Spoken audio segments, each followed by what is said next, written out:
Why hello there. I'm sure you're wondering why I called you all here today. And that's because today is the anniversary episode of Groovy Grab Bag. Happy 1 year, everybody. Yeah, I can tell nobody really cares, but I care. It's important to me. This episode's a big un. I'm reviewing 40 albums. Dear Mother of God, please kill me. And not just that, but I'm also reviewing a bunch of shoegaze and dream pop, and every single one of my friends got to suggest something for this video, all except Rula, because I forgot Rula existed. This month has 3 artists of the month. The first one being Cocteau Twins, who have 10 albums under their belt. They are the dream pop pioneers, known for their lead vocals from Liz Fraser and ethereal quality.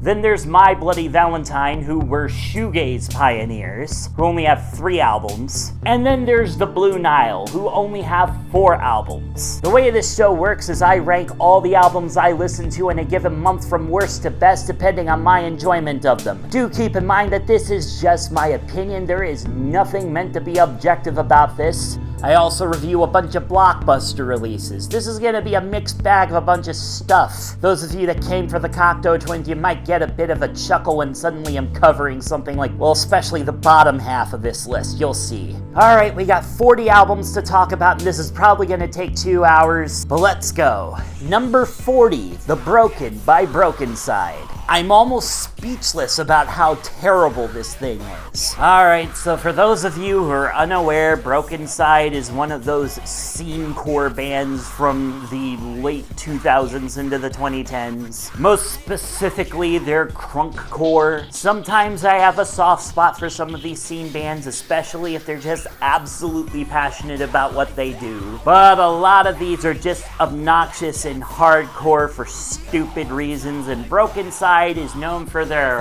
partying music, let's just say that. Take Lil Jon, make him a white emo boy, and drain him of all of his personality and remaining brain cells, and you basically get Broken Side in a nutshell. This particular album, though, is not full of good vibes and party anthems. Oh, no, I wish it was. No, the very first Broken Side album was a self-produced Linkin Park wannabe snooze fest. Or at least I wish it was a snooze fest, because if I could sleep through this thing, I would've. And I also wish it was a Linkin Park wannabe album, because at least most Linkin Park wannabe bands have small little elements that make them kinda sorta good. Broken Side, at least at this point in their careers, have nothing. The production values on this thing, oh wait, I'm sorry, did I just say the words production values? Look, say what you will about Scott Savage, but at least he never became a full-blown professional musician.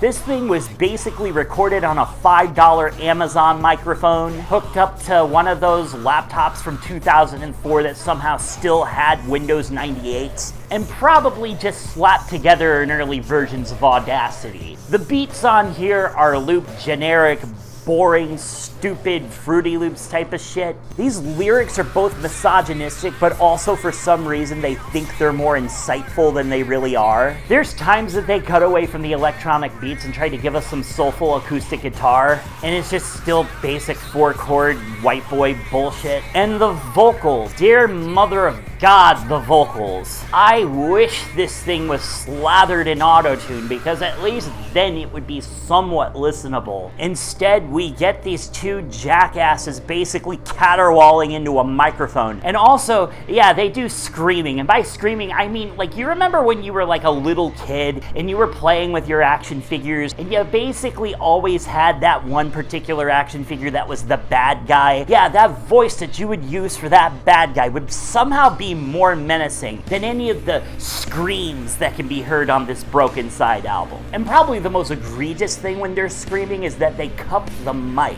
And look, for those of you that really want to know why you don't cup the mic, especially in a studio setting, it's because it sounds like this. Does this sound pleasant to you? Imagine listening to somebody screaming while doing this the entire time. Like, there are times during live settings where you might get away with it because you're dealing with a sound guy that doesn't know how to raise your voice up in the mix. But in a studio setting, there's no fucking excuse for it. Oh, and also this album features the one time the band tries to do a band name drop. It basically goes like this: I'm broke inside. That's why we're broke inside. Yeah, it really is that fucking stupid. Don't listen to this. Don't look it up on YouTube. Don't bother listening to it on SoundCloud. Don't even bother acknowledging its existence. I'm basically doing humanity a disservice by talking about this thing. F-.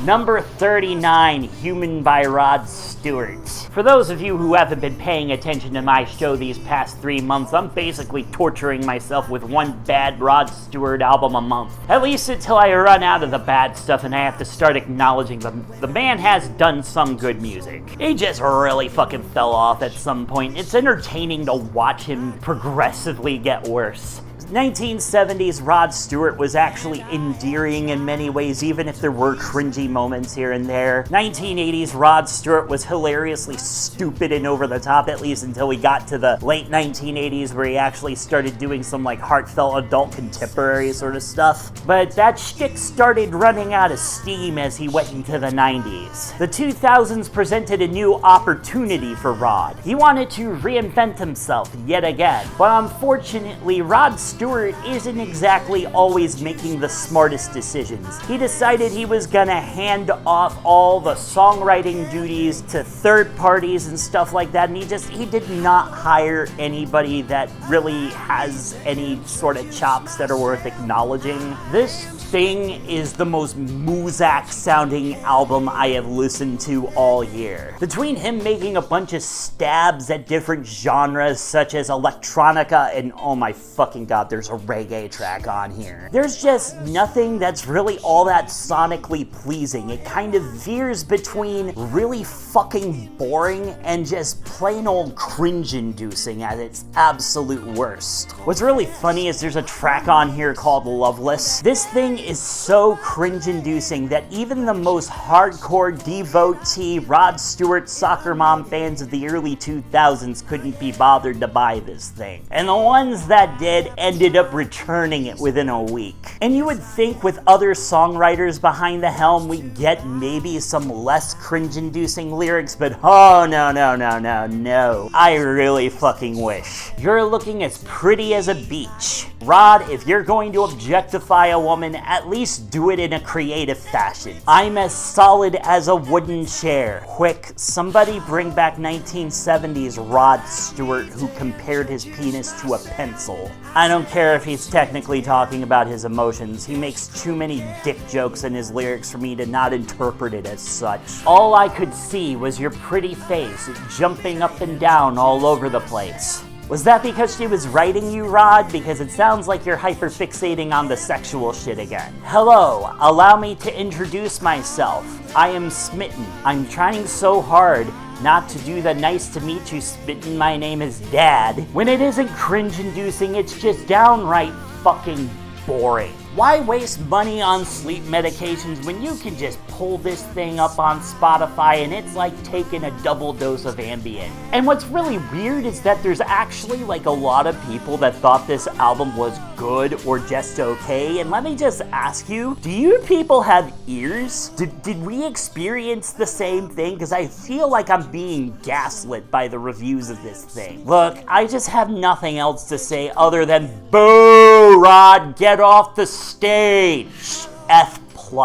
Number 38, Sorry for Party Rocking by LMFAO. I thought it was funny putting this album cover alongside all those iconic classic albums because I knew you guys would just be all like, what the fuck is that thing doing here? Look, I was 21 when this thing came out and I hated it back then. And I figured I'd try to re-explore it now to see if maybe I was too harsh on it. Maybe there's some level of charm to it. No, not really. I mean, it's not the most terrible thing on the face of the earth. I think people that give this thing consistent 1-star reviews across the board are just, dude, did you see either of the previous two albums I have listed here? You can get worse than this. Brainless bro party anthems are far from the worst things that we could possibly get in the world of music. And let's not forget that Party Rock Anthem is still a fucking banger, as cheesy and as stupid as it is. You know, another thing about this that I was unaware is this is like an uncle-nephew duo, which somehow kind of adds a bit of a creep factor about this. And yeah, some of the misogynistic lyrics on here are cringe-inducing, but at least they're an attempt at satire, I guess. Whereas like Broken Side is like genuine fucking misogyny. For every Party Rock Anthem though, there's songs like I'm Sexy and I Know It, which just makes me want to go running screaming into traffic. But luckily the Sexy and I Know It's on this album, there's probably only maybe 2 or 3. This is just a sonic equivalent of some guy in shutter shades thrusting his hips in front of your face. There's worse, but this is still pretty fucking annoying in a lot of places. D. Number 37, Peace at Last by the Blue Nile. Blue Nile heads are probably starting to scratch their heads wondering why an album that has actually a massive amount of fans even within the Nile fandom is coming right after fucking Sorry for Party Rockin'. And that's because we're already out of the D tier. I only do so many bad albums per month. Alright, so for the uninitiated, the Blue Nile are what we call sophistopop, which is a subgenre of alternative rock that focuses on jazzy chords, high production, passionate lyrics about romance, love, and baby making. The type of music that would eventually morph into that Michael Bolton adult contemporary sort of shit. Where that stuff was pretty schmaltzy and emotionally manipulative, this type of stuff was actually, again, sophisticated and well-liked even by critics to this day. If you have a soft spot for that late 80s, early 90s sort of soft rock, this is probably gonna completely rock your nuts off. Not this particular album though. This album is my least favorite Blue Nile album. Look, this thing isn't dreadful. The worst thing about it is that it's just a little bit too cheery for my tastes. I'm not against happy music, it's just gotta have a certain flair to it. And I get it, Paul was in a good place mentally when this thing came out, even if like the studio yanked their chain every step of the way in its production. Yeah, that's another thing you're gonna run across a lot with the Blue Nile, is that they just had trouble production after trouble production after trouble production. Between the previous album and this one was a full 7 years. This album's a lot more acoustic in nature, and while I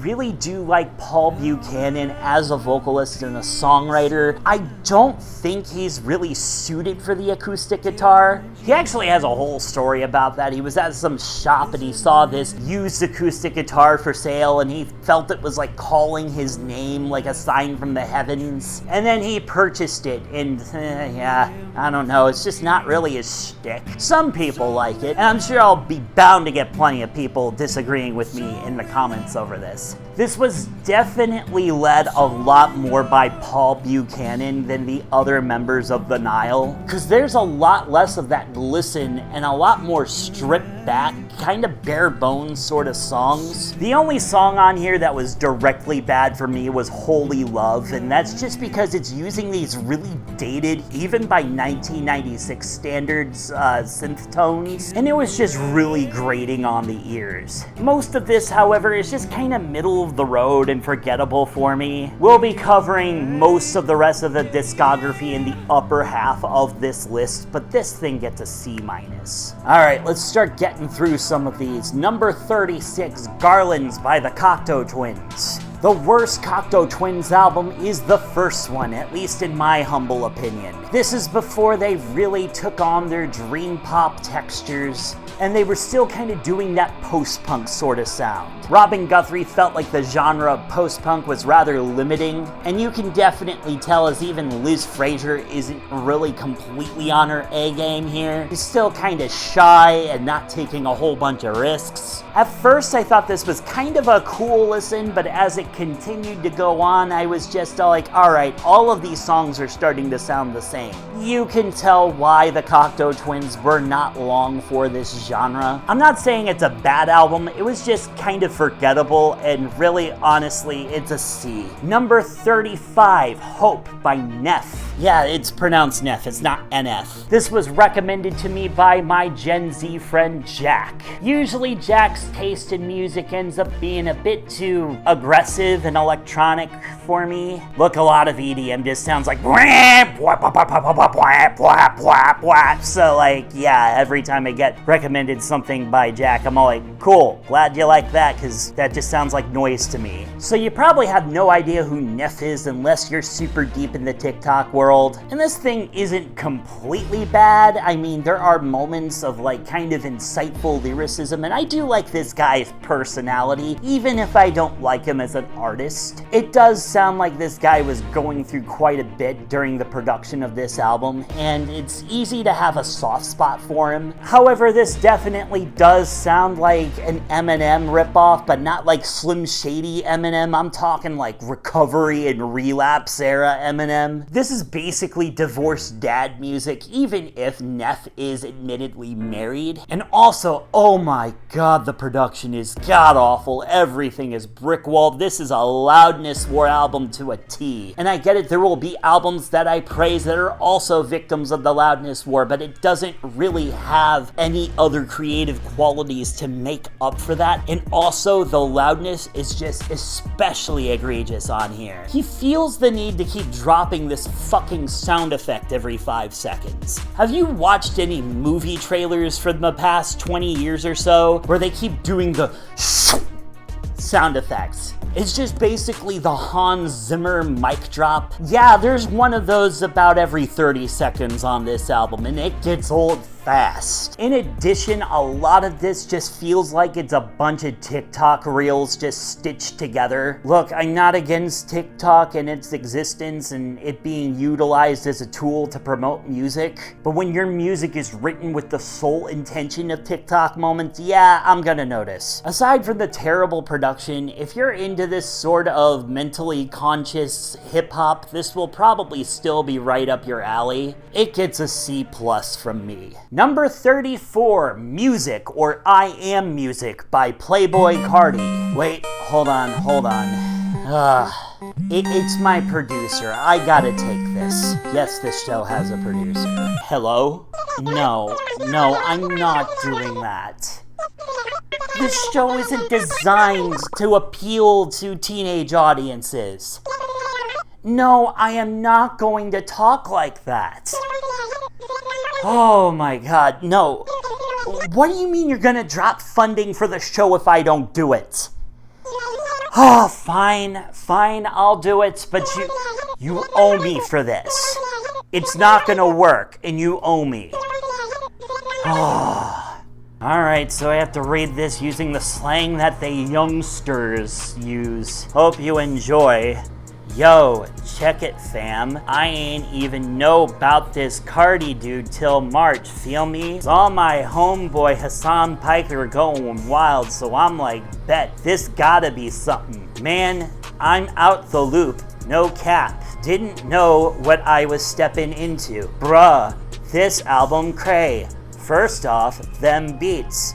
Shout out to Swamp Izzo, they doing dummy hard. Straight epic vibes. Got this gothic feel all over. Synths hanging, trap beats hitting right, even a choir popping up. Features, The Weeknd and Kendrick slid through, mad dope. This joint trying to be a whole tour de force. But yo, trying to be the key, ya dig. Biggest issue with Carti, his lyrics and how he spits. Feel like your brain leaking out? This album for you. Dude mumbling so hard, swear he's speaking another language. Props for switching it up, but ain't feeling it. And the lyrics, hope you into hoes, drugs, and party talk, cause that's it. Plus, this album mad long.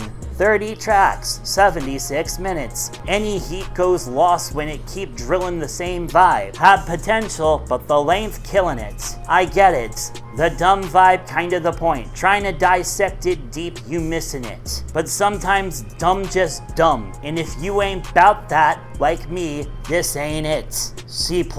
Number 33, Milk and Kisses by the Cocteau Twins. The second worst Cocteau Twins album is their final release. By this point, the Cocteau Twins were basically limping along. They've been known for their dream pop spiel, and they basically creatively peaked with Heaven or Las Vegas. However, it was a downhill slope from there, as Liz Fraser and Robin Guthrie, the two key members of the Twins, were no longer getting along. Poor Liz Fraser basically had to do all of her vocal tapes completely separated from Guthrie the entire time. And let me just say, for someone going through hell and back, Liz is the best thing about this album. These are some gorgeous vocal takes, and they almost pull this album out from my mid-tier ranking. But unfortunately, Robin had his face buried in a pile of cocaine, and he just was not giving us his best material. Simon Raymond was also severely stifled on this, as he was kind of stuck in the middle of this entire feud and not really wanting to be there. And you can just tell, the production difficulties just makes this sound like a lesser Cocteau Twins album, but where Liz still shines, it's hard to go wrong with Liz Fraser as a vocalist. C+.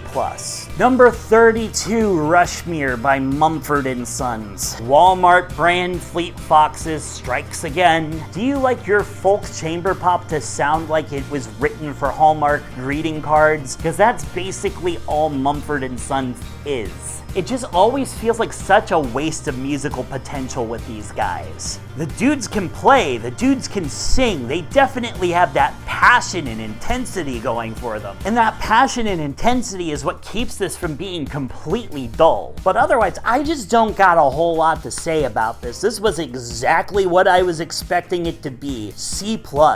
Number 31, Lonely People with Power by Death Heaven. Yeah, I wasn't the biggest fan of this. I don't know what it is with me and Death Heaven, like they're everything that I kind of want out of black metal, and yet when I listen to them, I'm all like, okay, it's fine, it's good, it's just not doing a whole lot for me. It's got those shoegaze textures that I crave, it doesn't obsess about sacrificing your mom to the witches. But I don't know, man, for all the praise this thing got, I just didn't walk away being all that wowed or impressed by it. I mean, certainly the musicianship's great, I gotta give them credit for that. But at the end of the day, a lot of this just kind of comes and goes for me. It isn't necessarily boring as it is just, again, not that impressive. Sunbather is probably like the one Death Heaven album that I can say I genuinely like, and even that is just in the A tier for me. And look, part of me actually kind of misses the days when black metal bands were about burning churches and not about complaining about the umpteenth breakup and how it led them to suicidal ideation. Look, I get it. It still sucks going through those emotions, and those emotions have a time and place in music, but I feel like there's just so much music like that right now that it doesn't really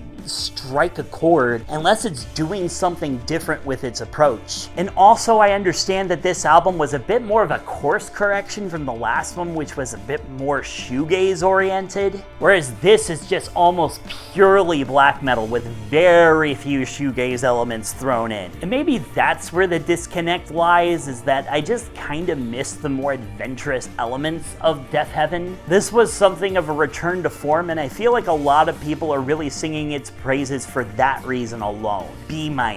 Number 30, I Love You Honey Bear by Father John Misty. While I'm here trashing popular bands and albums, here's another one that didn't entirely click with me. The first time I heard this album, I thought I was falling in love with it due to that lush production and arrangements. Father John Misty's got some really good vocal pipes on him, he's got that warm baritone going for him, but as I continued to listen to the album, something just didn't feel right, and I couldn't really finish it back in 2015. And now that Trey, who's my best friend, recommended that I revisit it, I'm able to kind of put more of those thoughts to words. So again, this man is undeniably talented. There are times where I was wowed by backing vocals, by synthesizer arrangements, or even string arrangements. I definitely know that this man knows how to put together something that sounds masterfully crafted. And it is masterfully crafted, but my biggest problem with this album is the irony. Every single moment on here, he has to show some level of winking to the audience, and it just gets tiring after a while. And you'll see that I'm not against music that winks to the audience. This thing doesn't feel satirical, it doesn't feel like it's very insightful, it feels like it's trying to be smarter than it really is. Father John Misty is trying to sound as witty as Randy Newman, but he doesn't quite have the level of self-reflection that Newman has. And he wants to be as warm and soulful as Elton John, but he's missing some of those heartful elements. I'm just not entirely impressed by anything other than the arrangements and the songwriting. B-. Number 29, Out of the Vein by Third Eye Blind. This was recommended to me by my friend Marshall. Marshall is a massive Third Eye Blind head, and this was the album that he recommended to me because he was spinning it. And I'm kind of disappointed because I really wish he had recommended the self-titled, because yeah, that would have gone right up into the S tier. But no, he had to give me the difficult third album, which is like the last Third Eye Blind album that is considered of any substantive quality, because after this it wouldn't be the original lineup anymore. See, this thing lacks a lot of that wild, visceral energy that's on that first album. Sure, that first album's a pop album, there's no way around it, but that raw party animal vibe that you kind of get from it is part of what makes it such a classic. And look, I get it, vocalist Stephen Jenkins definitely needed to sober up, but sobering up and maturing doesn't necessarily mean that you have to completely clean up your sound too. There are artists that sober up and get their life together and still give us some great music. And look, a lot of this is pretty peaceful and tranquil and nice to listen to, but that's where the appeal kind of stops. A lot of this album just keeps going, and you start wishing for some of that excitement again. I'm glad that Jenkins was sober at this point, but come on, man. You can channel that visceral energy even when you're sober. God knows I can. B-. Number 28, 4 Calendar Cafe by the Cocteau Twins. After Heaven or Las Vegas, the Cocteau Twins felt untouchable. That album was able to cater to pop sensibilities while also maintaining the artistic integrity of the band. However, they decided to continue to commercialize their sound here. Not completely. You still can't understand a word of what Liz Fraser is saying. The lyrics feel a lot more direct. The guitar lines are less opaque. And while a lot of this stands head and heels above a lot of its contemporaries, it is the first major misstep of the Cocteau Twins' career. You could tell that Liz Fraser in a lot of cases was the only one who was giving a shit, and Robin Guthrie was just kinda going with whatever punches he was feeling at the time. Some people actually do really admire this album, and I'm not gonna shit in their faces for it. But what I am gonna do is say that this wasn't entirely appealing to me. I like my Cocteau Twins when they're a bit more dark and mysterious. I don't like it when you remove a lot of that shroud. But that being said, this album does have some pretty good moments on it. I just wish there were more of them. B-. Number 27, To Speak, To Listen by Idola. Idola are another one of those hardcore punk bands that have vocals that are clean and screamed. Yeah, you pretty much know what you're getting into with this post-hardcore shit. This was suggested to me by my friend Charlie, and a lot of Charlie's suggestions just sound like nothing but screaming in my ears. And I have nothing against harsh vocals, it's just there has to be more going on with the music, and the vocals itself can't be the only thing holding the album together. And luckily with Idola's case, there is a lot going on here and there's a lot to like. These guys basically all sound like they took a semester-long course of philosophy and they just really want to show off everything that they got. They're on a mission. They want you to live your best life, and they're going to give you everything from Bible quotes to Hinduist mantras. And honestly, it's that message that really appealed to me. I just wish that musically this thing had more going for it than what I would expect from a post-hardcore band. Sure, the musicianship is still really good, but they're using that musicianship to basically follow the genre staples. And that's good enough for people that really like post-hardcore, but for somebody that's looking for something a little bit deeper, you can probably find it elsewhere. B.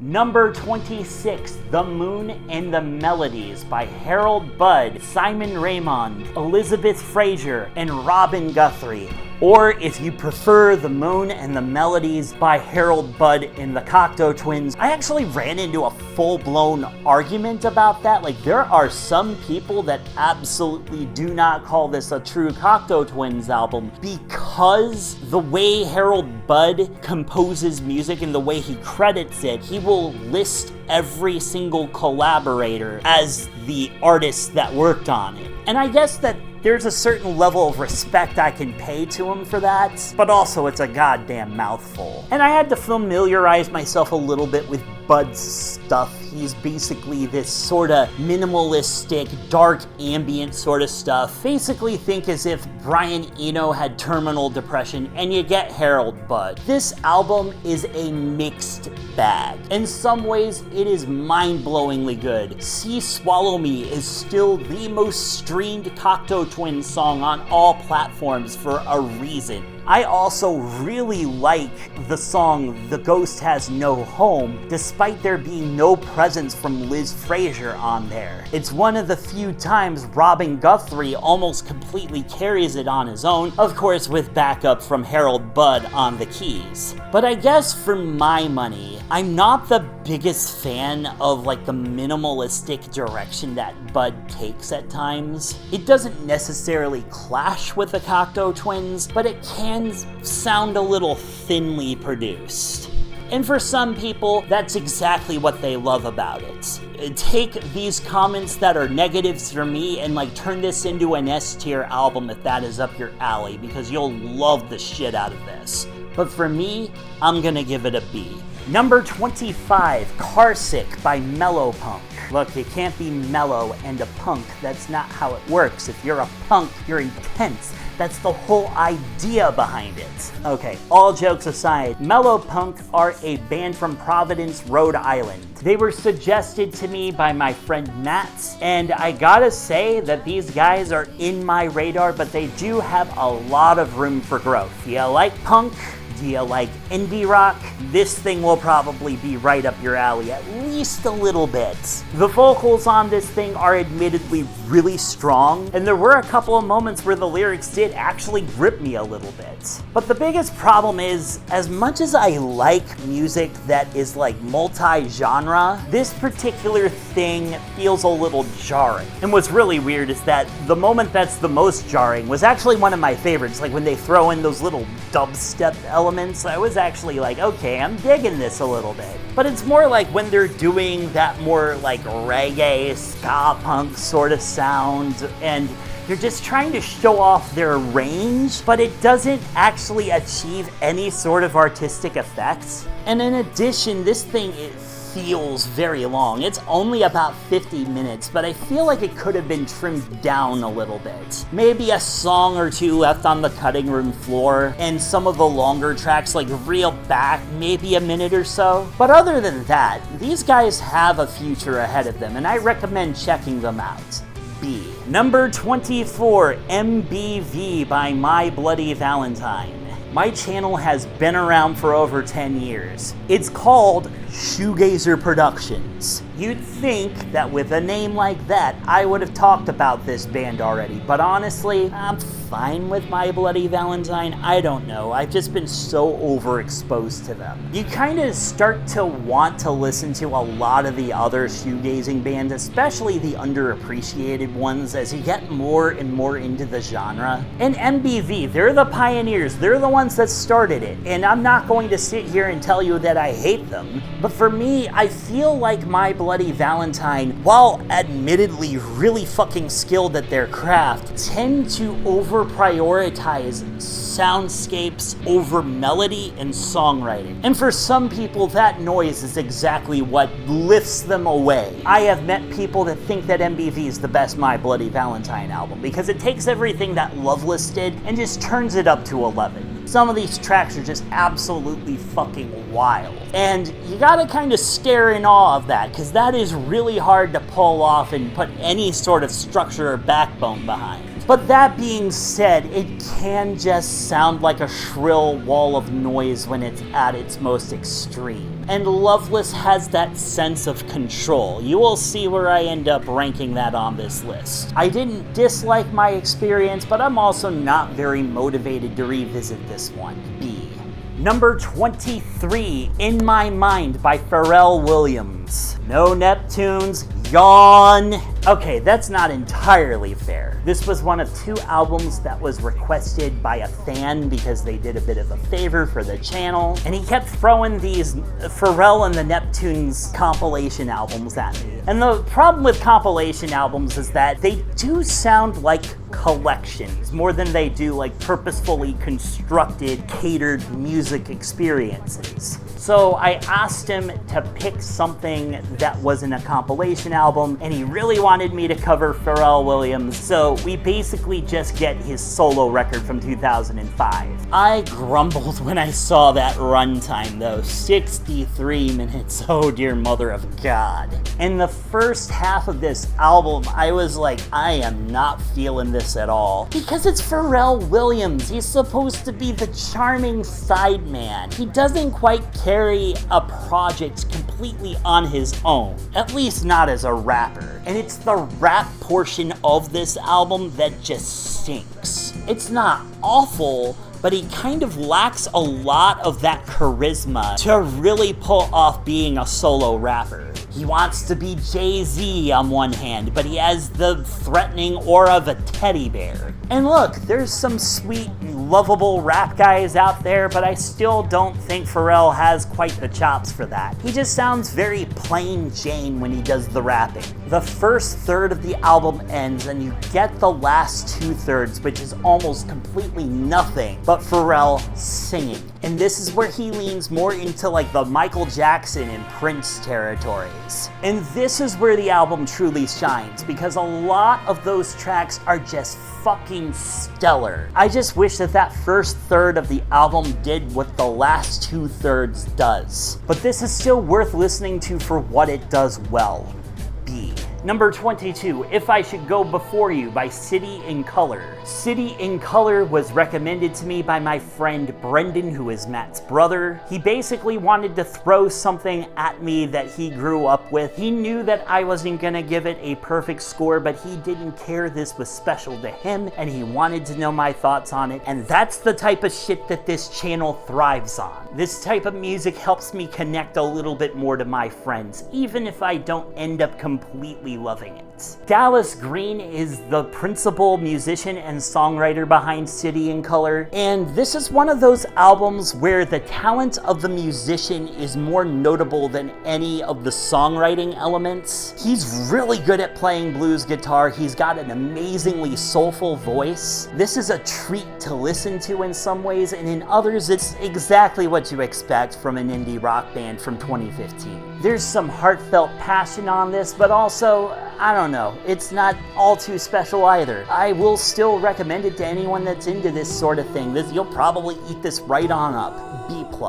Number 21, High by the Blue Nile. This was the final Blue Nile release. It came out in 2004, and a lot of people seem to kind of gloss over it when talking about the grand scheme of the Blue Nile discography. The first two albums are almost always drooled over. Peace at Last has its fans even if some people really don't like it. But High seems to be the swan song, and some people really like it, other people think it's the weakest Blue Nile release. I happen to think that it's fine. See, this was another album that was a living hell for the band to put together. Getting the exact details is kind of like pulling teeth. When I read that book, Nihilism, there was a whole lot of claims in it that have been disputed by the fan base. Basically, how Paul Buchanan had an emotional meltdown and locked himself in the bathroom when he was told he needed to get everything stitched together and the album needed to be officially released. Not sure if it really happened or not, but saying that it did is a very good way to tick off Blue Nile fans. But we're not here to just talk about the production, we're here to talk about the music. And this thing is a mixture of Paul Buchanan's solo acoustic guitar work with more throwbacks to the more heavy synth-driven stuff from early Blue Nile. And the synth-driven stuff is among some of the best Blue Nile material, whereas some of the more acoustic guitar stuff is okay to just good. Paul was over his midlife crisis. I'll give him the credit of not making this thing overly joyous. But that being said, only about half of it is worth getting excited over. B+. Number 20, Mayhem by Lady Gaga. Yo dog, I heard you like Lady Gaga, so I put some Gaga in your lady so that way you can lady while you Gaga. Yeah, this new Lady Gaga album is super popular and for good reason. Some of the tracks on here absolutely fucking slam. This thing has a bit of an apocalyptic vibe, and that's because it was partially recorded during the election and then partially recorded after the election. You can definitely tell that Gaga has a bit of a bleak outlook on life, but if she's gonna go down, she's gonna go down with the glitz and the glitter. And she's gonna show solidarity with the LGBT plus community every step of the way. I especially liked the duet she did with Bruno Mars at the very end, and this is probably the best thing she's done in well over a decade. That being said, this does have the typical pitfalls of Lady Gaga albums that aren't titled The Fame. As great as she is vocally and as catchy as some of these songs are, it does kind of drag a little bit towards the end. And it doesn't really innovate because it's only really the first Lady Gaga album that innovates, and then everything else just continues to follow the same formula she's been known for. It's not a bad formula, but it only deserves a B+ in my view. Number 19, Head Over Heels by the Cocteau Twins. This was the very first official dream pop album by the Twins and probably the first dream pop album in general. By this point, we still didn't have Simon Raymond on bass, but we definitely had Robin Guthrie starting to experiment around with more of those tape loops. This sounds a lot less mechanical and a lot less industrial than its predecessor. Liz Fraser is starting to really come into her own vocally on this thing, and if you happen to like your dream pop with a tinge more darkness from the post-punk, this is probably your favorite Cocteau Twins release. Tracks like 5, 10, 50-fold are some of the best of the entire discography, and we're starting to see some of that oddball overdubbing that Liz Fraser's been known for. For me though, I like them when they're leaning more into the ethereal elements and not so much the mechanic, rhythmic darkness of the post-punk. So while it's a step in the right direction, it's not quite masterfully done like the best of the Cocteau Twins. B+. Number 18, Ota by Solstafir. This was recommended to me by my friend Nick.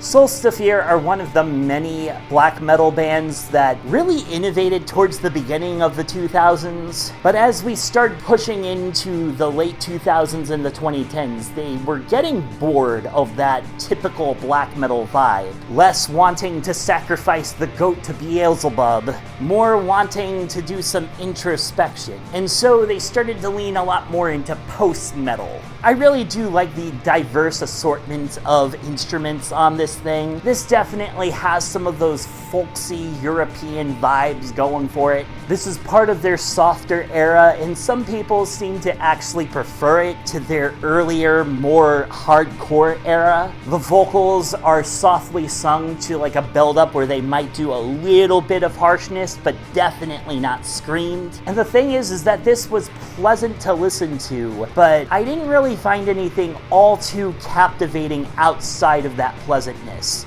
Sure, we had moments of intensity that gripped me, but it wasn't the whole thing that gripped me. I wish I had more to say. I feel a little ambivalent about this album, but this gets a B+. Number 17, Victoria Land by the Cocteau Twins. In many ways, I feel like this is one of the most underappreciated Cocteau Twins records. In other ways, I feel like it's one of the most beloved. It really depends on where you're looking. There's really not a whole lot of Cocteau Twins albums like this one. See, this was recorded without much involvement, if any, from Simon Raymond. And yeah, sure, we've heard Guthrie and Fraser playing together without Simon, but this is different because this is after they had really cemented their musical identity. The lack of a bottom end on this is actually part of the appeal. We just have Liz Fraser's voice and Robin mostly playing in the mid to upper register on the guitar. There might be some overtones that create some lower register notes, but for the most part, this is very treble heavy. And you would think that that would work against the album, but no, it actually kind of adds to its charm. It does help that this thing has some very fluffy production, and Fraser's vocal melodies are just absolutely incredible on here. The very sparse use of overdubbing and the minimalism is part of what really makes this a treasure to listen to. This is a really excellent listen, and I highly recommend you guys give it a shot. A-. Number 16, El Cielo by Dredge. This was a request from my friend Letty. This is one of the most cherished albums from 2002, which is weird because a lot of people hadn't heard of this thing back in the day, but its reputation has kind of amassed quite a bit over time. If you like Deftones, if you like a lot of those early 2000s intense proggy-ish sort of punk bands, this is going to be right up your alley. It does have a bit more polished of a presentation than something like Deftones. The vocals have kind of this silky smooth, pure delivery, and the lyrics at first seem to be about like society and like a desire to have more of a leftist leaning world where people can rely off of a sense of community. And the musicianship on here is absolutely fucking fantastic. My biggest gripe with it is that it is a little too clean and polished for me to completely fall head over heels for it. But man, oh man, when it shines, it shimmers. Probably one of the most underrated and underappreciated alt-rock records ever made. A-. Number 15, Flower of the Soul by Liana Flores. Another TikTok artist that was recommended to me by one of my Gen Z friends, Ginny. Ginny has given me a lot of really good recommendations over the past few months.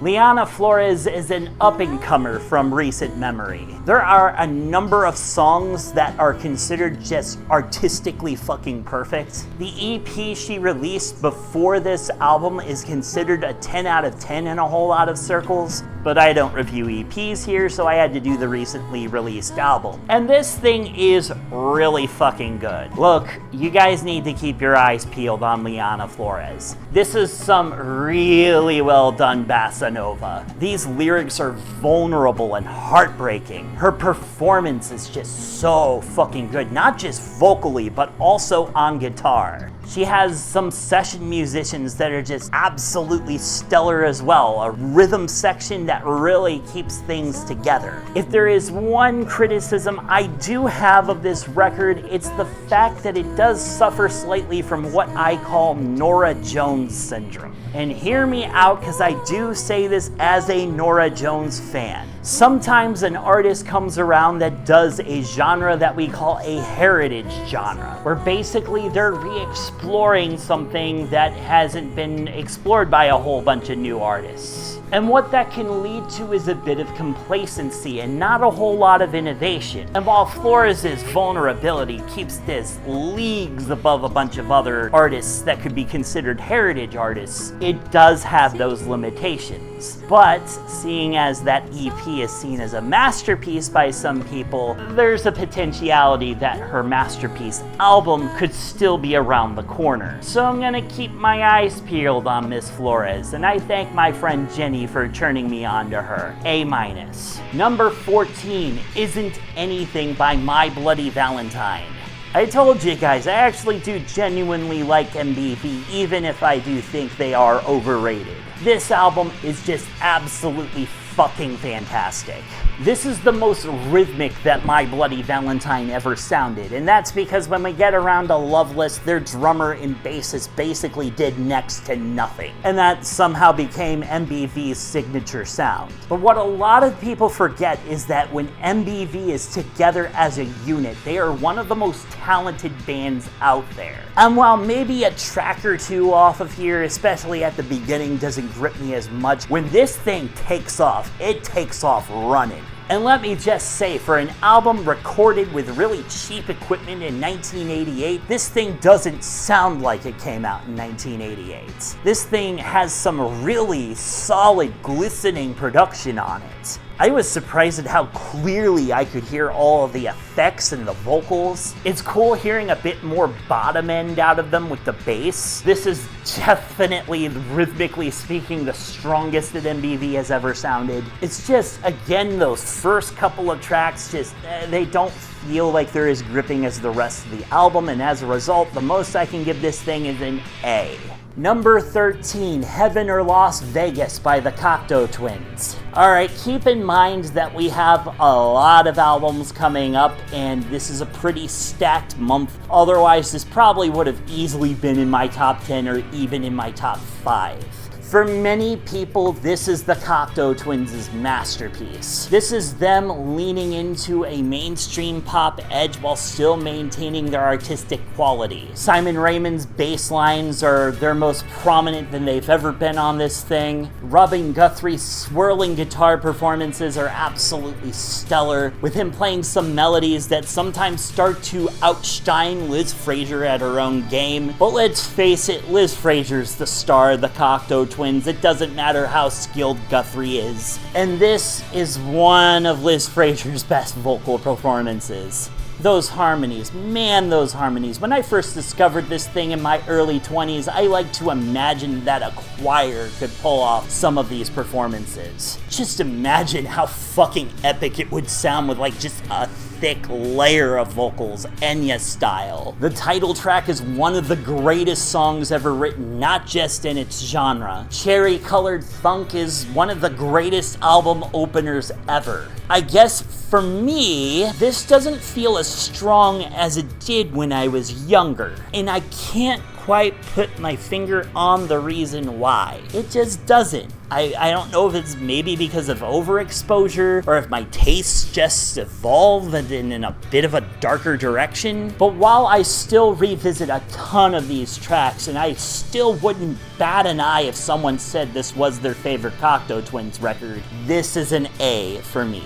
Number 12, Glory by Perfume Genius. Man, I really need to listen to more Perfume Genius, because this thing, oh boy. This thing came out the same day as the Death Heaven album, and this was the one I ended up liking a lot more. Perfume Genius is a love him or hate him sort of guy. Some people really do like how vulnerable his lyrics are. And when we say vulnerable, we're talking real vulnerable. The guy suffers from Crohn's disease and doesn't shy away from talking about the symptoms. But some of the people that dislike him think he's a bit of a pompous jackass that seems to put himself up on the cross. But man, for the first 2/3 of this album, holy hell, I was thinking, great, I might already have my album of the year. We had some just gorgeous fucking melodies and harmonies, some excellent balance and experimentation between guitar-driven stuff and some synth backbeats. There's some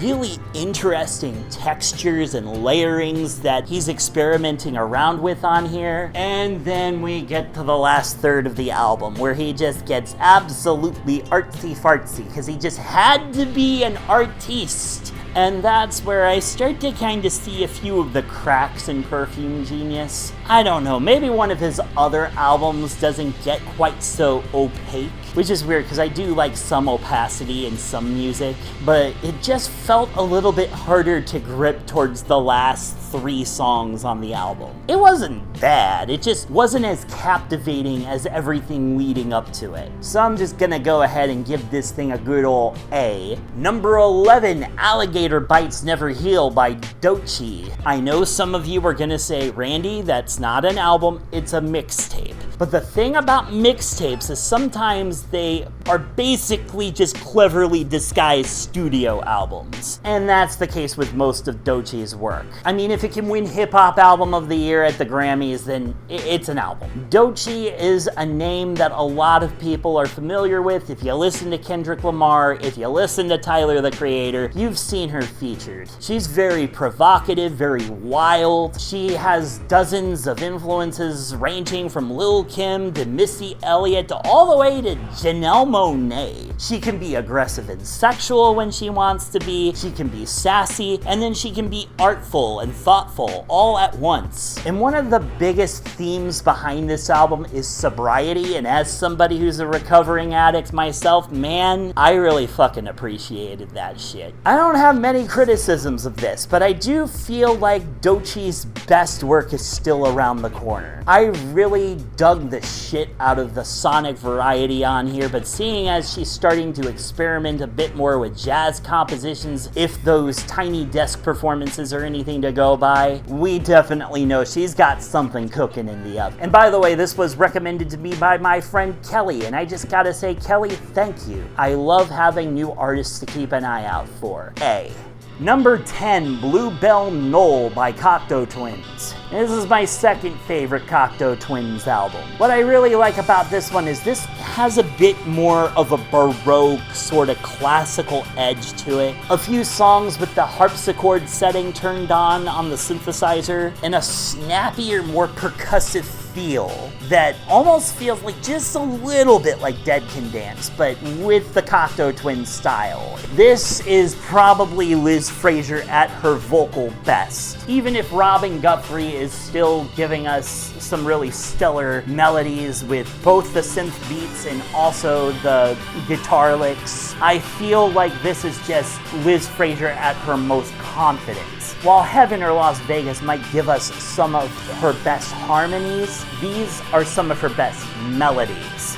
And the emotions on here, boy oh boy is this thing seeping with so much emotion. And I like Cocteau Twins with just a tinge of darkness, not the level of darkness that you see on Head Over Heels. So this thing for me is an A. Number 9, A Walk Across the Rooftops by the Blue Nile. Gee, some of you probably forgot that a lot of this video is about the Nile. This was the beginning of the legend. Just a bunch of Scotsmen hanging around a recording studio with no ambition to ever become big and famous. And then a bunch of executives from famed audiophile equipment manufacturer Lynn came in to test some of the equipment in the studio, and they asked Callum Malcolm to just play something, and he did, and the executive from Lynn Recordings liked what he heard and basically just tossed a bunch of money at the Blue Nile to show off the capabilities of the equipment, both Lynn's recording equipment and also their stereo playback equipment. Digital recording technology was still kind of in its infancy presidency at the time, and the band started kind of showing their oddball practices, including pulling a bunch of executives in to record Easter Parade on Easter, and even having a full-blown pit orchestra record the strings for Tinseltown in the Rain, which proved to be a little awkward for a bunch of musicians that were used to playing Mozart and Beethoven.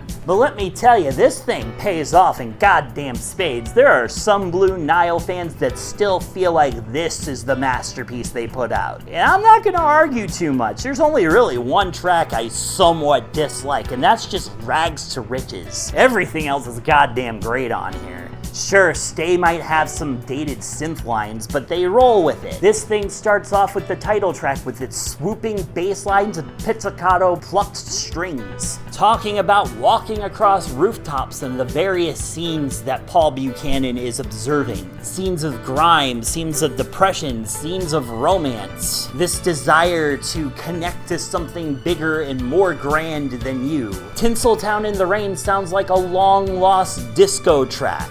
Easter Parade always gives me a big old gut punch every time I listen to it, with its sparse piano arrangement and lyrics about questioning one's faith after feeling a weird sense of emptiness during an Easter parade. A time where you should be feeling something deep and satisfying, a connection with the world. You feel the opposite. I definitely can relate to that. It's definitely a product of its era, but the production helps make up for some of those blemishes.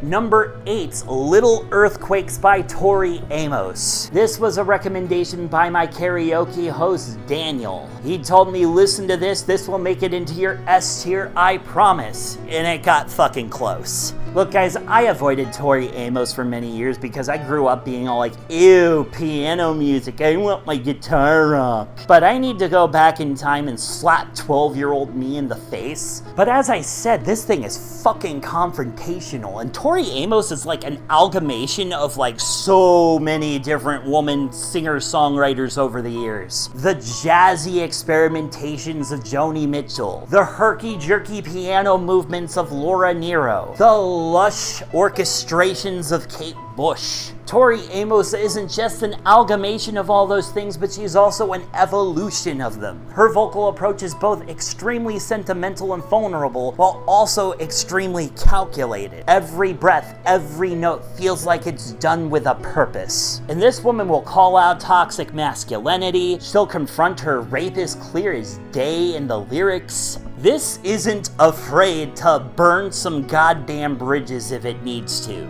It's fierce, it's passionate. I just feel like there's another Tori Amos album that I'm gonna end up liking more than this one. And no, not Tori Can't Read. Why would you think that's her best work? No, that thing's garbage. I'm so glad she went out on her own. A+.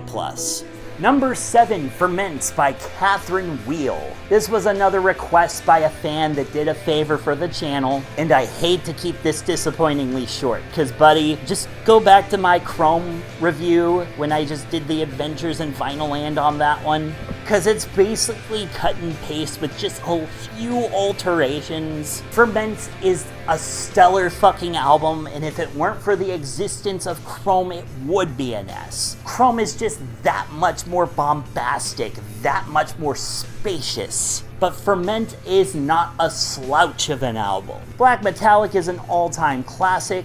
The melodies are still absolutely strong. The production just fucking great. Check this thing out. If you liked Chrome, you'll like this one. A+. And number 6, Loveless by My Bloody Valentine. There goes my comments section. There goes all of my credibility, as if I had any. Reel the credits. Nobody cares about what I have ranked above this. They're just all gonna be aghast that I don't think that Loveless is the greatest fucking shoegaze album ever made. Look guys, My Bloody Valentine is still fucking amazing, and let me just go ahead and spoil it here. We're in the S territory. There are 6 goddamn S tier albums on this list, and Loveless is just one of those all-time some great albums, with one of the most infamous production stories. This was basically 2 long years of Kevin Shields locking himself in a room, occasionally letting Belinda Butcher in to do some backing vocals, maybe opening the door every now and then whenever a high-level studio executive was basically nothing more than a coffee fetcher for him. This led to studio executive Alan McGee basically tearfully begging Kevin Shields, please give us a finished product. This thing has cost us almost our entire yearly revenue. And of course, Kevin Shields, being the perfectionistic assholes, just kept playing games with the studio. This is one of those few times where I might slightly side with the studio, because usually I'm like anti-capitalist, yeah, no, fuck that, spend that money, bitch. But Jesus Christ, was Kevin just being fucking unreasonable in a lot of cases. It most definitely paid off, but it almost meant the end of Creation Records. And let me tell you, from the opening bars of Only Shallow to the dance trance of Soon, this album just does not fucking relent on that big fucking swirling wall of sound. You spend a lot of your time questioning, is what I'm hearing a vocal melody? Is that being played on guitar or maybe even on synth? The drums are very, very tinny on this. It takes a few listens for some people to get into it. And that is because their drummer, however you pronounce that name, I'm not about to butcher it, was basically on the verge of homelessness. And you would think that Kevin Shields, with all that money he was borrowing, could at the very least give him a place to stay, and he didn't, for some weird reason.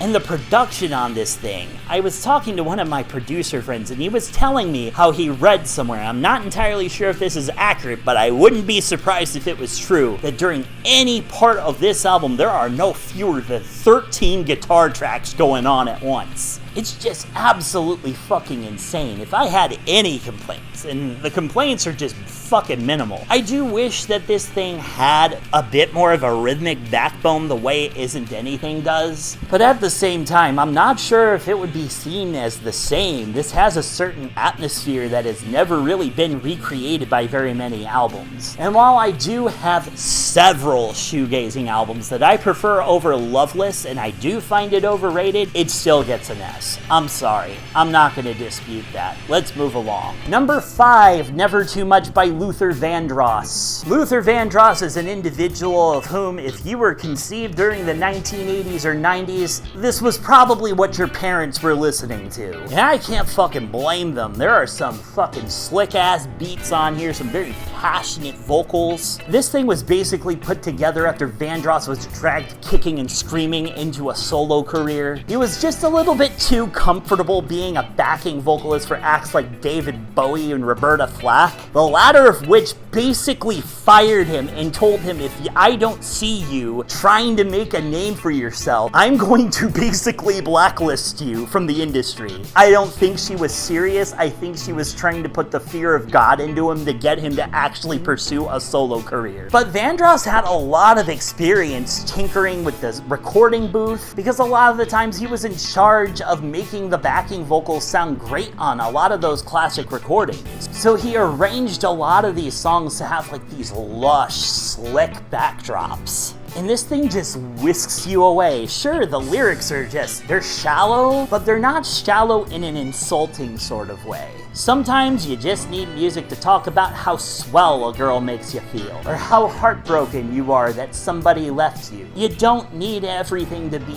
digging super deep, is what I'm saying. This is a really fun album with some very gorgeous instrumentation and some of the most natural singing I have ever heard. While Vandross would start to lean a bit more into the adult contemporary area as we get later into his career, this was undoubtedly an R&B achievement and still one of the best in its genre. S. Number 4 is A Real Boy by Say Anything. This was not an album I was expecting to be completely blown away by, but here we are. This was recommended to me by my friend Randy. Usually Randy wants me to listen to Fall Out Boy and a bunch of other pop punk garbage, and I'm all like, dude, give me something with some bones on it. And boy, oh boy, they gave me something with not just bones, but the entire meat stew on the side. Say Anything is one of those bands where if you know, you know. And this thing actually had a troubled production as well. Gee, this is almost as if everything had a troubled production. Is a Real Boy was the passion project of Max Bemis as a vocalist. He wanted to write a rock opera, and at the ripe old age of 19, he didn't realize how obsessive he would become, basically suffering from what was then undiagnosed manic depression. There were times he would just completely emotionally black out and overtly fixate on this album's themes. He basically wanted to make an album that poked fun at self-important pop-punk bands. You know, the ones that think they're gonna change the world just by writing a couple of songs. But Bemis definitely had a more cynical view of the world. But in trying to have that message, he became the very thing he sought to satirize. They had to sit him down and say, hey, maybe let's scale back some of this album's themes. And scale it back he did, but not to the point where it stole from this album's charm and passion. This thing is so stylistically diverse. Basically what I'm saying is Mellowpunk, take notes, this is how you do it. Everything still has a sonic fingerprint. You can definitely tell this is all the same band, but they're playing up the styles every now and then. And that is definitely something appreciated. A big problem I have with a lot of punk records in general is a lot of them start to sound very samey. But even at 50 plus minutes, this thing never relents. It doesn't relent in its passion, it doesn't relent in its satire. It can go from having you laugh at 1 second with an orgy of critics to sobbing your eyes out with the passionate Every Man Has a Molly. Even this album's like supplemental material when it was released as a 2-disc version is just fucking great. Wow, I Can Be Sexual Too is one of the most beloved Say Anything songs in existence, and it's not even part of the main album. And also I find it really cool that he's able to channel a lot of other legendary punk artists, including D. Boone from the Minutemen, which you can hear very clearly on the final track, Admit It. This thing is just absolutely fucking spectacular. I am happy I was turned on to it. S. Number 3, The Houston Kid by Rodney Crowell. Man, this thing is an interesting one. About 3 years ago, I did this series of videos called Music of the Year 2001, where I just reviewed well over 100 albums from the year 2001. And I never got to complete that series, so I'm starting to trickle in some of those reviews into these videos. But during the country music episode, this was one that I was really looking forward to talking about. Rodney Crowell is one of those if you know type of artists. He got his career started in the late 1970s, basically penning songs for various other country artists. A lot of his own solo stuff was somewhat successful, but the bulk of his money came from writing for other artists. In the late 80s, he was part of what was called the Neo Outlaws, which was a movement that didn't really last all too long, trying to revitalize the famous outlaw country movement of the late 60s and early 70s, but he was considered quite good at that. He was also briefly married to Rosanne Cash, the daughter of Johnny Cash. And speaking of Johnny Cash, this album was heavily influenced by what Cash was doing at the time. In 1994, Johnny Cash released the first of 4 American recording albums. These albums were known for their stripped back, really vulnerable instrumentation and lyricism, talking about everyday American people. And Crowell wanted to make an album in that vein. But he didn't just want to completely rip off Johnny Cash, so what he created was an album that is based off of the city of Houston, Texas. And if you grew up in Houston, Texas, you're gonna recognize a lot of the references that Crowell is dropping all throughout out here. The kudzu line, telephone road, several different churches that he name drops. Crowell does an amazing job at completely immersing the listener in the city of Houston. We start off with the famous Telephone Road, which serves as a bit of a pop country sort of song, which might turn off some listeners, but give it a moment. He's trying to ease the listener into the emotionally heavier moments on this album. From there on, this album holds no punches. Rock of My Soul, being just the second track, is a song where Crowell talks about the emotional and physical abuse that both he and his mother suffered at the hands of his stepfather. And this is where the Houston Kid really shines. Crowell starts dropping several lines that start to make you question how much of it is based off of reality and how much of it is myth and legend making of his own or just the general city of Houston's. He says that he just got out of prison after serving a 7-year sentence for trying to kill his stepfather. But if you look up his personal history, that never actually happened. He's basically doing a callback to the outlaw persona. He wants you to see exactly the rage and the pain that he's feeling, even if he's not fully telling the truth. The emotional epicenter of this album comes in the form of 2 songs that are meant to be listened to together. The first, I Wish It Would Rain, tells the story of a lonesome gay man who has basically been completely ostracized by society, being forced to live the life of a sex worker and with a virus deep down in his veins, probably referring to HIV/AIDS. It's clear the man has become sickly and desperate. The song is upsetting, it is heartbreaking, but then the next one comes in, Wandering Boy, which is told from the perspective of this gay man's twin brother, who is homophobic. Not having seen his brother for years, suddenly the brother, out of desperation, comes home. And rather than give the man scorn and hate, the homophobic brother is forced to have to confront his demons. I used to throw my judgments like a net. Those California gay boys deserve just what they get. Little did I know there'd be a day when all those thoughts would come screaming back like a debt I'd have to pay. But he just welcomes his brother in with open arms. And it shows the humanity behind these stories. And of course, there's a bunch of other songs towards the second half, including Walk the Line Revisited, which features Johnny Cash doing vocals on there and completely reframing that song from the point of view of Rodney Crowell having grown up with it. This album is undeniably a country classic, probably one of my favorite in the genre. Please check it out. S.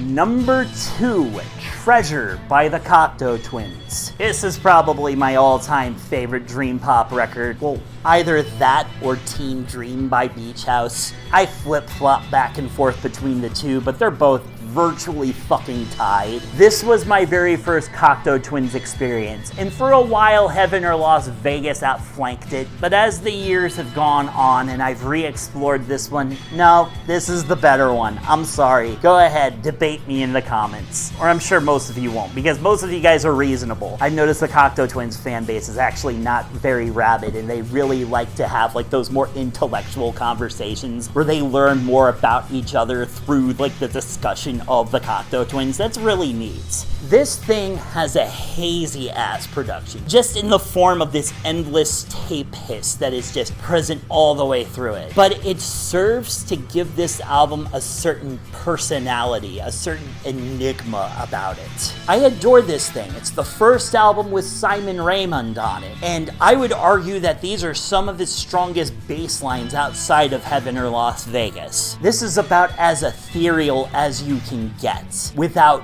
getting completely opaque. And that's what I really like about this, is that these songs still have very discernible, strong melodies, both in the guitars and in Liz Fraser's deliveries. What I like so much about this is how haunting it is. There are times where Liz Fraser's overdubbed vocals are sounding like they're having a conversation with each other, but you can't discern what she's talking about. That's one thing I haven't mentioned, is that Liz Fraser's vocals are intentionally hard hard to make sense out of, because you're meant to feel, not to interpret. Some of these songs sound like they can be coming out of a vague nightmare. It's hard to make sense out of what you're hearing, and that's part of their beauty. Is this a happy dream? Is it a sad dream? Is it a scary dream? Who knows? All that matters is that you feel these deeply human emotions, because that's the way dreams function, and that's what I love about this album. Some of these are definitely bubbly and happy. I mean, Lorelei is one of the most gorgeous tracks ever fucking recorded. Are you kidding me? And look, as great as Frou Frou Foxes is as a closing track on Heaven or Las Vegas, I'm sorry, Domino dominates it. As an Enya fan, there are moments on this album where I swear to God I'm listening to an Enya album. That's how thick these arrangements are. And unlike Enya, who has to haul in an entire fucking pit orchestra, this is all being done with a bunch of effects pedals, tape loops, overdubbed vocals, and a bassist. And honestly, in some ways, that can make it more impressive to listen to than something like Shepherd Moon's On the Right Day. And finally, after this extremely long video, after I've overhyped the country album, ranked Loveless lower than a lot of you were probably expecting, what do we have at number 1? In many years that I've been exploring music, there's one album that has been ever present. I discovered it sitting on a record store shelf, recommended to me by the shop owner, saying, if you like dream pop, you'll like this thing. And when I gave it my first spin, I was like, this is good, but this sounds like adult contemporary, not really dream pop. Now, it's not a dream pop record, I'm not gonna lie to you in that regards, but if you like dream pop, you're gonna love how fucking lush this album is. At first, I thought it was just a really good listen. I even tried to play it for a past partner once that was just like, ew, this is boring, turn it off. But there would be times where I would come home from the bar after a long night of drinking, and I would bring my friends with me, and they'd ask me to play something chill, and I would just go ahead and play this, and they would just sit there fucking mesmerized by how amazing the production is on this. Ladies and gentlemen, the number 1 album of this month, and probably my 3rd favorite album of all time, Hats by the Blue Nile. In the echelon of the greatest albums ever recorded, this thing is very rarely mentioned, but when it is mentioned in the most glorious whispers you can imagine. This thing was a labor of love and stress from the 3 individuals in this band. After having just completed the recording of A Walk Across the Rooftops, since that album was virtually impossible to tour for with the limited technology in 1984, the band was basically told, cool, you can come back into the recording studio and record another album. Len Records had to borrow money from Virgin Records in order to continue to fund the Blue Nile. The Nile were a pretty decent advertisement in a way for Len's products, but it wasn't profitable enough to justify continuing to fund them directly. So, unlike the first album, this one had a lot of executive pressure behind it. Stuck in Castle Sound Studios yet again, the Blue Nile were homesick, exhausted, and suffering from writer's block. They were having difficulty getting along with each other because they just wanted a goddamn break and couldn't catch one. None of the material they were recording was really all that satisfactory. Paul Buchanan was dealing with the divorce of his own parents. Robert Bell was also dealing with an intense breakup of his own. There was a lot of emotional turmoil going on during the recording of this, with certain times where music executives would come in and ask to listen to something, but Paul Buchanan would have nothing to present to them because, the stuff that they had, they knew wasn't their best. However, it got to the point where it was 2 years in production. Virgin wanted to release something, and they said, we're gonna come in there, we're gonna grab the master recordings, we're gonna release what you got based off of what we can cobble together. And not wanting to sacrifice their artistic vision, the Blue Nile basically said, no, fuck you, you don't get to touch any of these. And they destroyed the recordings, either through dramatic fashion of lighting them on fire in the middle of the Scottish countryside, which honestly I can see them doing, but it is contested whether or not that actually did happen, or just simply wiping the tapes, which is admittedly more boring, but oh fucking well. Point being, not very many artists destroy their own work in protest, and the Blue Nile did exactly that, and I think that's an incredibly interesting tidbit of lost media. Nobody talks about it. Why aren't there people out there making videos about it? That would be really cool, just to see the Blue Nile acknowledged more. But then, after that whole fiasco ended up happening, the Blue Nile basically got kicked out of the studio for another band to go in and record an album, which ironically in and of itself, that album became a troubled production. And then while they were basically exiled from the studio, they all stayed in a flat together and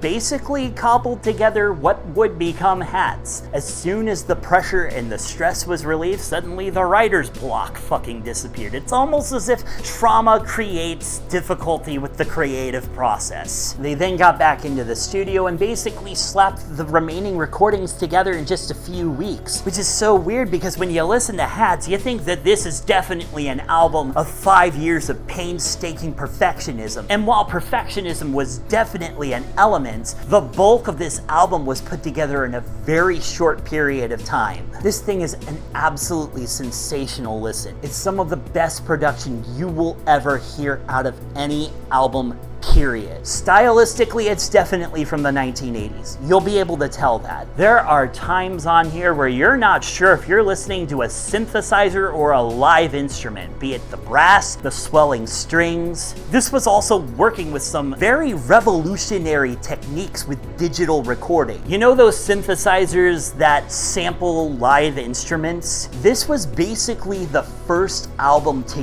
use something like that. And while I'm sure there are certain tracks where it's clear as day when they're using a live instrument, especially if it's a guitar, the fact that I'm not always able to tell is just fucking incredible for something that was released in 1989. In addition, it's not just the production on here that's stellar. The songwriting is just out of this fucking world. The first track, Over the Hillside, starts Paul Buchanan's story as this man that has this romantic desire. He's looking forward to this upcoming date. It's hard to tell if it's something that's real or something that he's imagining. But there's almost like a level of cynicism to it. This level of awareness that this character that Paul is basically playing throughout this album is not aware that he is suffering deep down. Songs like The Downtown Lights feature this cry out to this lover of his and this prayer almost to find happiness from without himself instead of within. And ultimately, as we continue to explore this character's thoughts and emotions,